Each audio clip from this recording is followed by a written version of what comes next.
सबसे पहले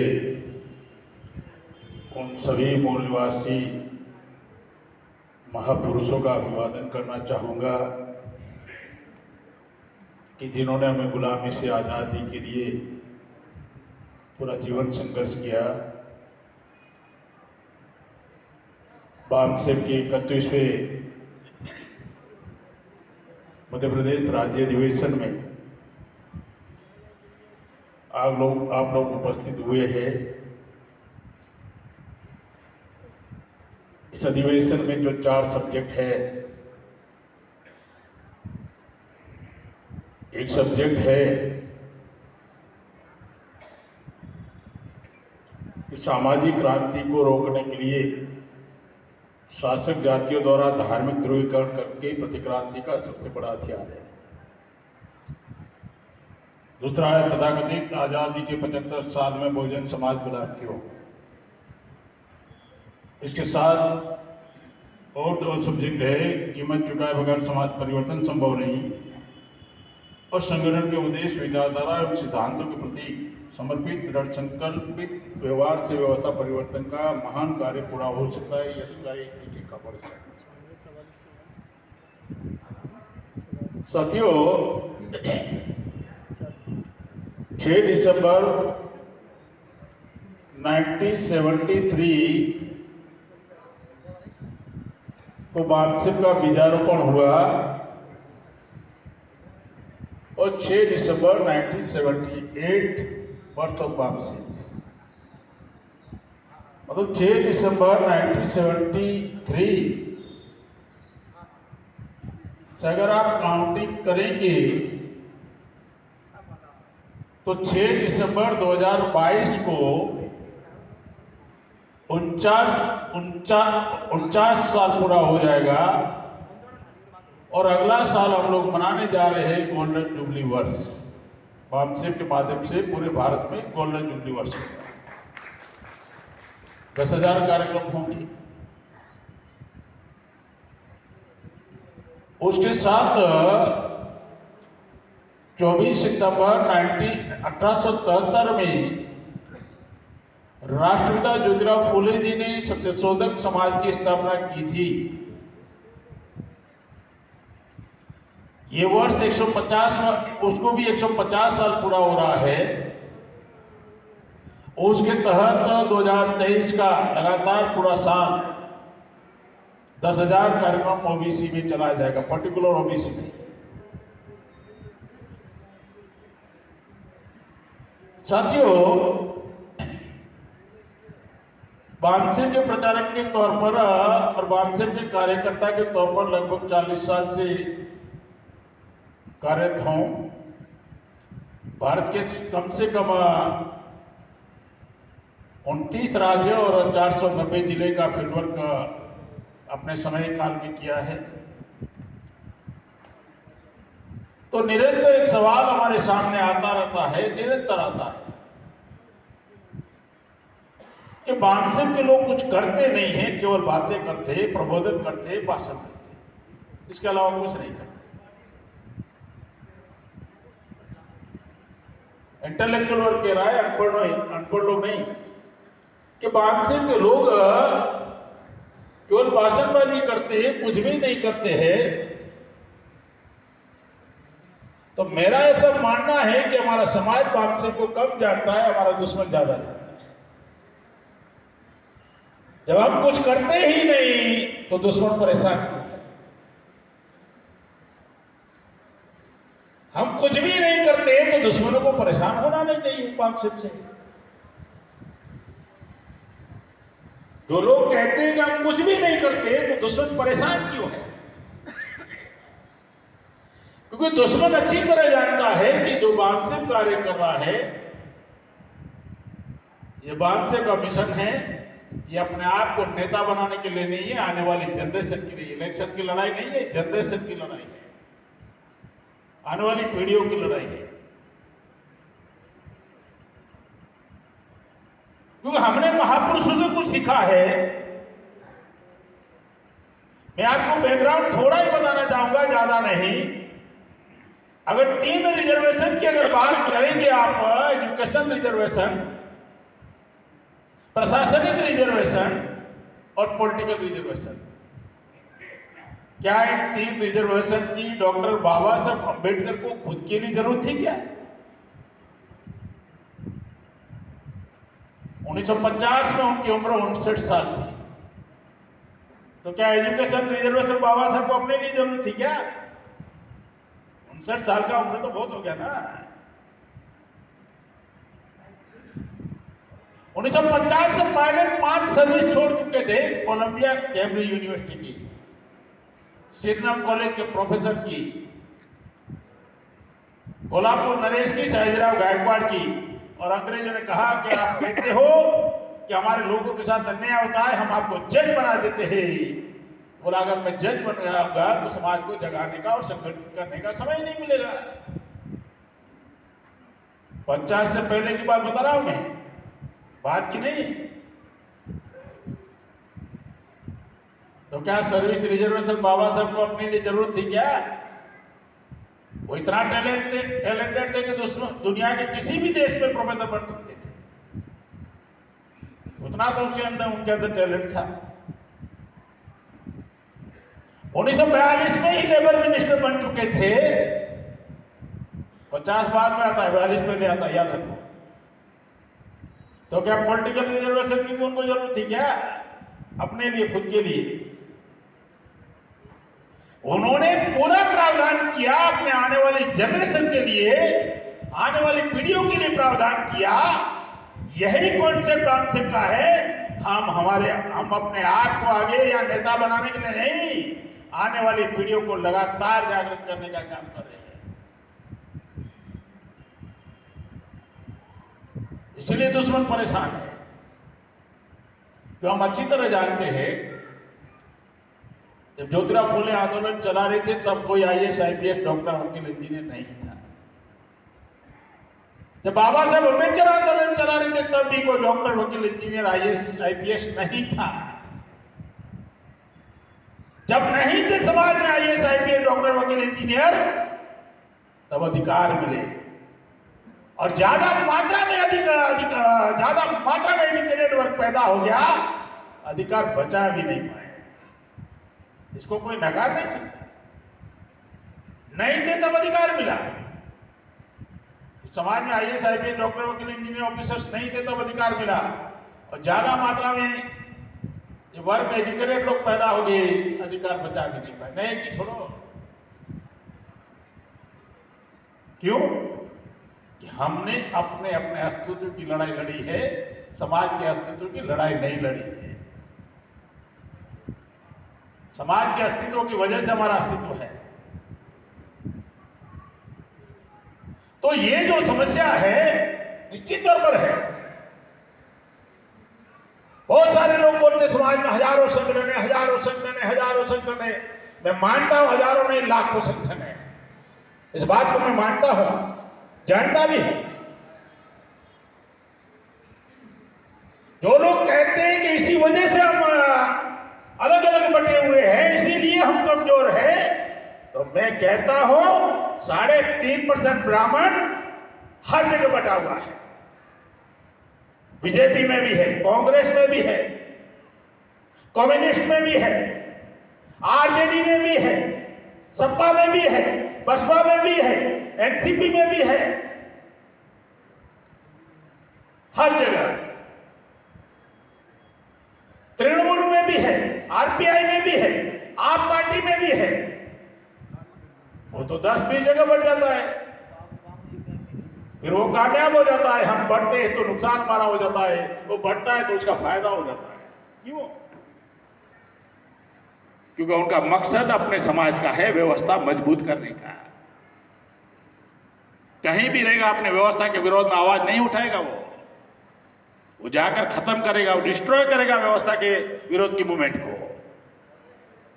अगर लाखों संगठन है समाज में, अगर 1% भी अगर इस मनुवाद की व्यवस्था के विरोध में 1% भी एक संगठन काम करे, अरे लाखों प्रतिशत काम हो जाएगा इस व्यवस्था को। दुनिया की कोई ताकत नहीं बचा सकती अगर एक संगठन केवल 1% भी काम करे। जो करना चाहिए वो कर नहीं रहे, हम लोग आपस में लड़े, ये हमारी समस्या है। आप अलग अलग अलग होकर भी अगर वो ब्राह्मणवाद को कमजोर करते हो तब भी धराशायी हो जाएगा, खत्म हो जाएगा। नहीं कर रहे, केवल बहाना बना रहे हम लोग। ये है, प्रॉब्लम है, जानता हूं इस बात। आज का जो विषय है 75 साल की तथाकथित आजादी में बहुजन समाज गुलाम क्यों?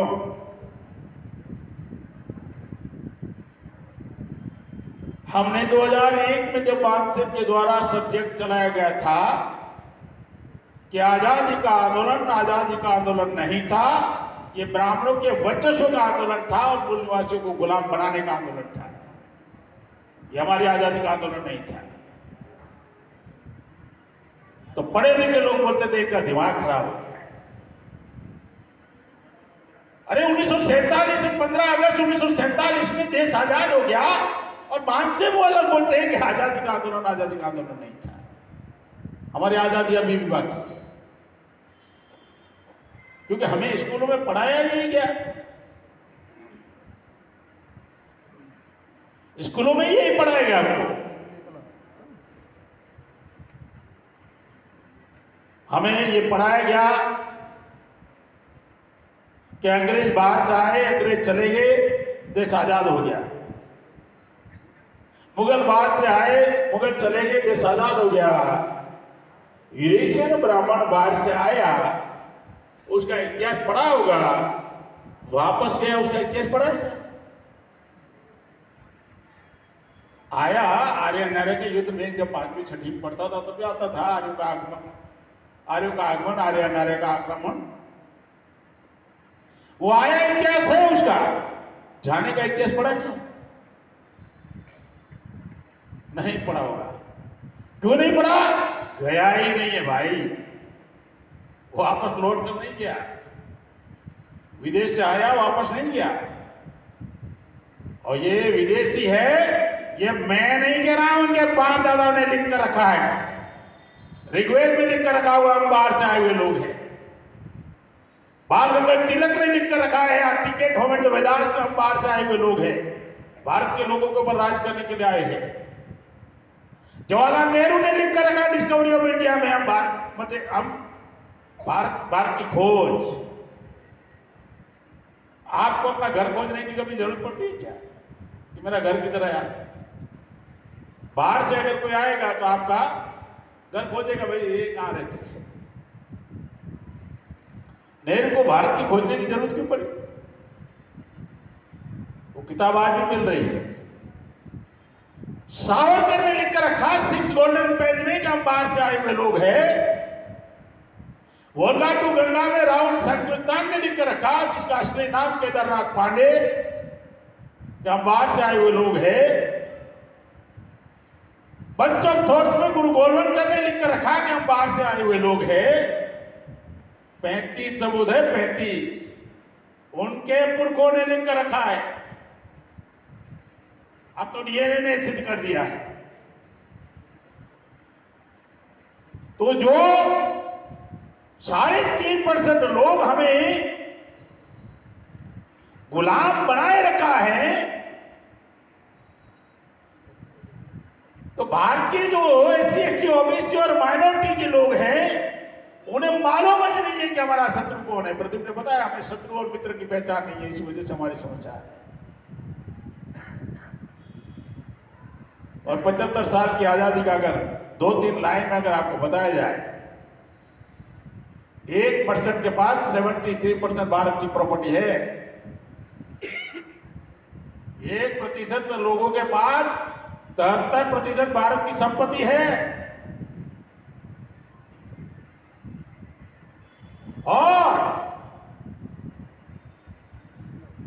अब ये जो हंगर इंडेक्स है भुखमरी का, हम नेपाल से पिछड़ गए, हम बांग्लादेश से पिछड़ गए, हम श्रीलंका से पिछड़ गए। वो जो आजादी का जश्न मना रहे हैं ना 75 साल, ये तो सारे एविडेंस है।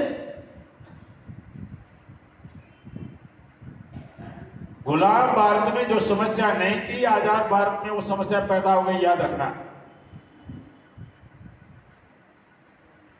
गुलाम भारत में नक्सलवाद नहीं था, गुलाम भारत में आतंकवाद नहीं था, गुलाम भारत में किसान आत्महत्याएं नहीं करते थे, गुलाम भारत में भुखमरी नहीं थी, गुलाम भारत में महिलाओं पर गैंग रेप नहीं होते थे।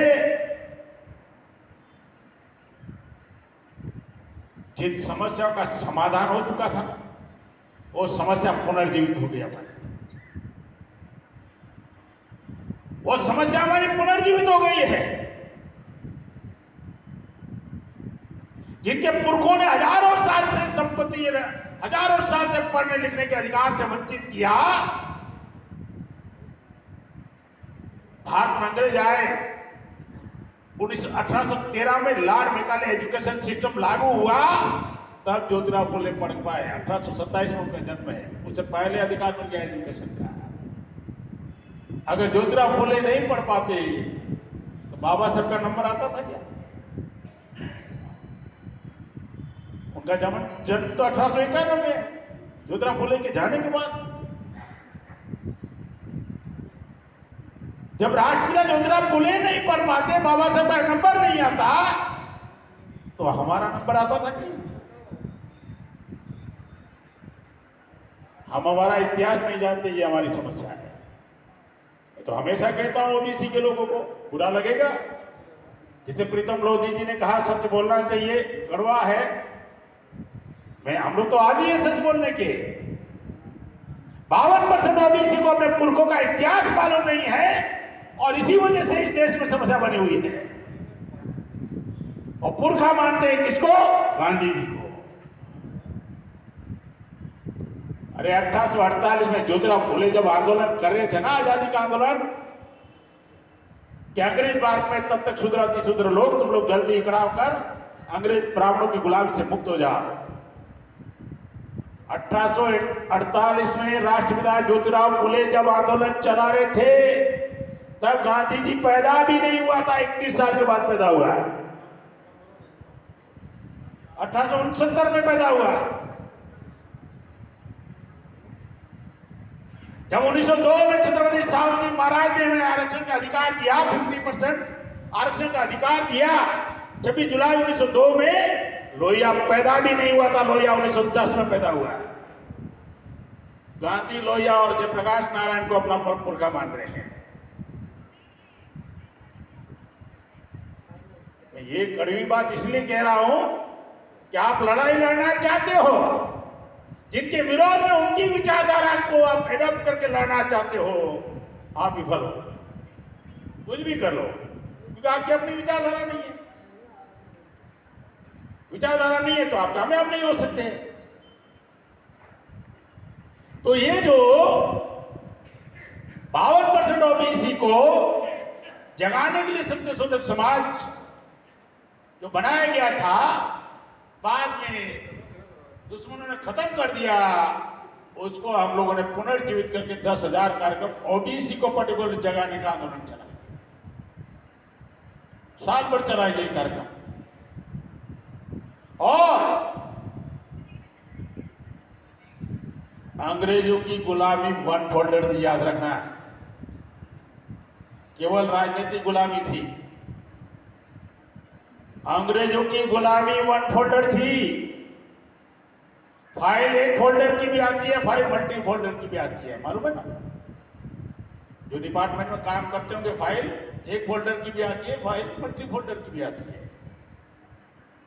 अंग्रेजों की गुलामी वन फोल्डर थी, और इन मनुवादियों की गुलामी मल्टी फोल्डर है। ब्राह्मणवाद की गुलामी मल्टी फोल्डर है। धार्मिक गुलामी है, सामाजिक गुलामी है, सांस्कृतिक गुलामी है, राजनीतिक गुलामी है, आर्थिक गुलामी है, शैक्षणिक गुलामी है। क्या हमारे पुरखों का सिलेबस में पढ़ाया जाता है कुछ? हमारे पुरखों को सिलेबस में पढ़ाया जाता है कभी? मल्टी फोल्डर गुलामी है। 75 साल की आजादी में अगर इन बातों का अगर आप समीक्षा करोगे तो सबसे पहले